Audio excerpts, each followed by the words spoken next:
You can see the masses of desperate people fleeing violence, persecution, and the grim realities of life in conflict zones. But behind these scary visuals lies an uncomfortable truth that politicians, experts, and the media are hiding from you. Instead, they encourage myths and spread fear about refugees. It is a harsh truth that the myths obscuring the realities of the refugee crisis serve to dehumanize some of the world's most vulnerable people. One common misconception is the notion that global refugee crises are progressively increasing due to the escalating conflicts and oppression in some unfortunate countries. As a result, experts believe that these affected masses have migrated to the West for safety and a brighter future.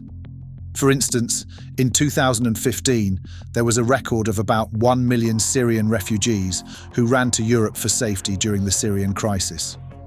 Likewise, the Russian invasion of Ukraine in March 2022 has led millions of people to cross borders to Poland, Slovakia, Hungary, Moldova, and some parts of Western Europe.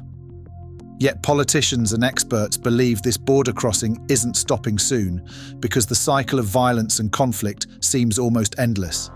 In fact, international organizations also back this up, establishing that we're in a refugee crisis. As the UN refugee chief Filippo Grandi claimed in 2022, he said the number of refugees has gone up every year for the past 10 years and warned that the crisis will keep increasing and getting worse. In short, politicians, experts, and the media argue that it will continue to grow as a result of a toxic cocktail of wars, conflicts, poverty, inequality, and climate change. Furthermore, many experts insist that a growing number of asylum seekers are not genuine refugees.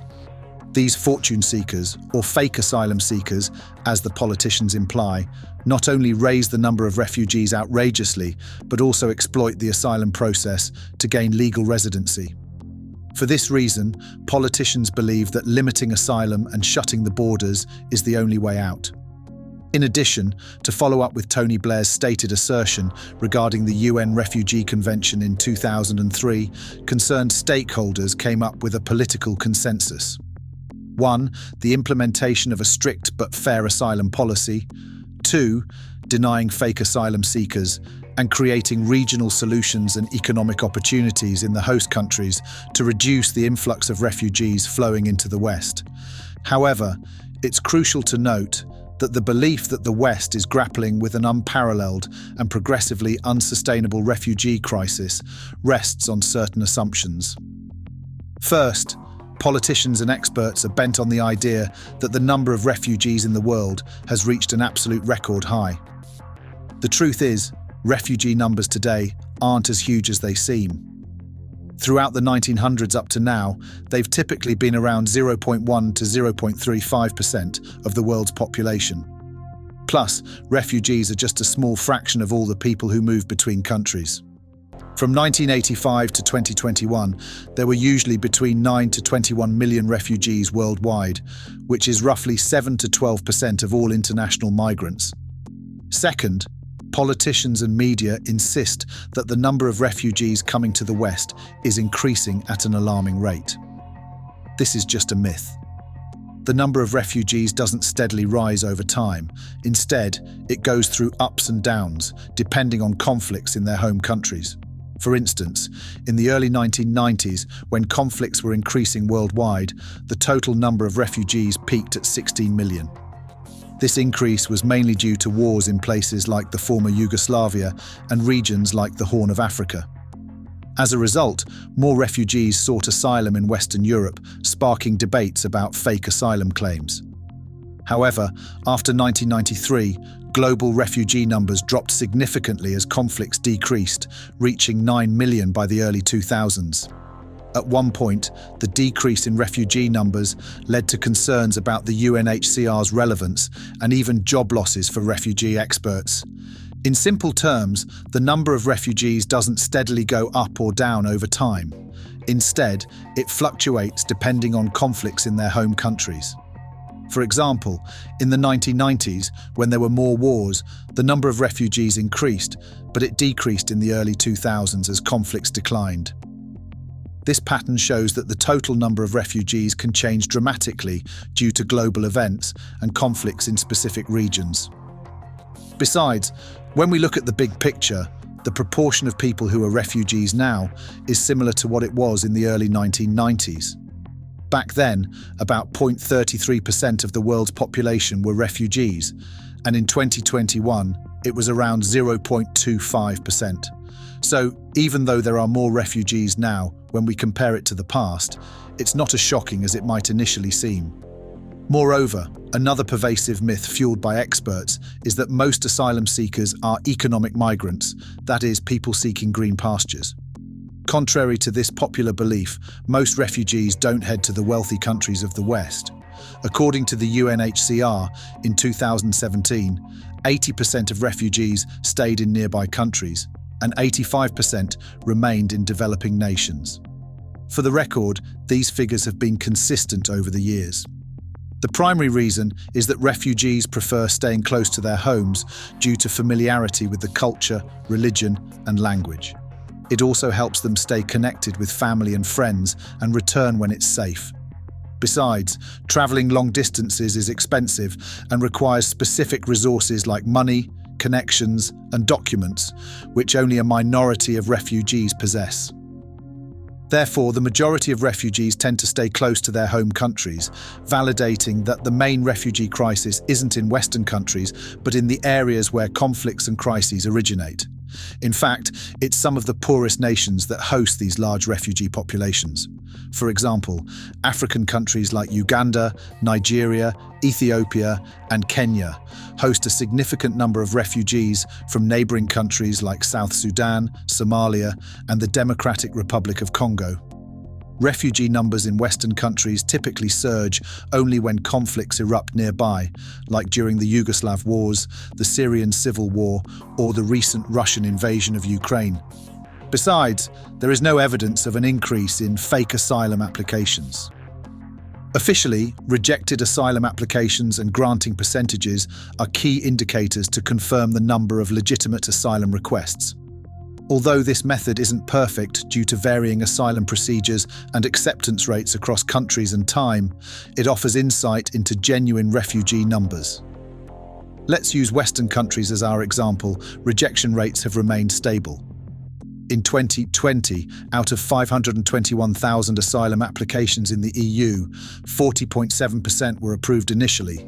Likewise, the United States, since the 2010s, has seen more people seeking asylum at its borders, mainly due to rising violence and political turmoil in Central America, Venezuela, and Haiti, neighboring countries. However, despite concerns, data doesn't show a big jump in fake asylum claims.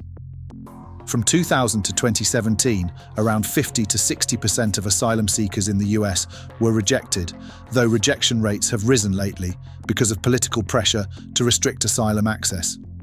For example, just half of asylum seekers are granted asylum across many Western countries, including Europe from 2003 to 2017. Despite concerns about fake asylum claims, the truth is that the stability of acceptance rates suggests many applicants have legitimate cases. This evidence challenges the notion that refugee migration is increasingly mixed with fake refugees. Plus, most genuine asylum requests are likely to be denied compared to fraudulent ones because the majority of people seek asylum due to conflict and oppression. Additionally, organizations like the UNHCR and IOM sometimes present their data in a way that makes it seem like there's a huge surge in displaced people. For instance, UNHCR data suggests that the number of displaced persons worldwide went from 1.8 million in 1951 to 20 million in 2005, then jumped to 62 million in 2018, 89 million in 2021, and 100 million in 2022, which can be misleading. It's hard to believe these claims because violence, war, and oppression were often worse right after World War II than they are now. So why are there more refugees today? It might not actually be an increase in people fleeing their homes, but rather a result of not counting certain populations and countries in past statistics. When the UNHCR started in 1951, it only had data from 21 countries, even though there were clearly more refugees worldwide. Over time, the UNHCR expanded its reach, including more countries and territories in its statistics. This growth saw an increase in the number of refugees recorded, yet earlier figures are likely underestimated due to missing data before 1990. Additionally, the UNHCR broadened its database to include internally displaced persons, a diverse group forced to leave their homes due to various reasons like conflict or disasters, but staying within their country's borders.